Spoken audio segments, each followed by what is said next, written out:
Hello anh em, như em đã thấy thì cái máy bơm này nó đã cháy và mình đã tiến hành cho cuốn lại. Đây, cuốn lại sáng quắc đây. Đấy, muối đổ sơn mới tinh. Đấy, khi máy bơm cháy thì chúng ta không còn cách khắc phục nào khác thì cuốn lại thôi. Đấy, chúng ta cuốn lại và lắp lại đấu nối dây là chúng ta lại sử dụng bình thường. Giờ mình sẽ tiến hành lắp nó lại và đấu nối lại.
Đây là máy mình đã đấu nối dây nhá.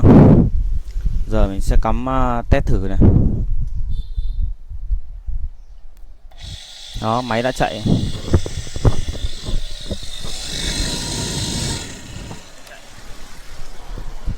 Rồi, cảm ơn các bạn theo dõi video. Các bạn thấy video hay, hữu ích thì chia sẻ kênh, đăng ký kênh giúp mình nhá.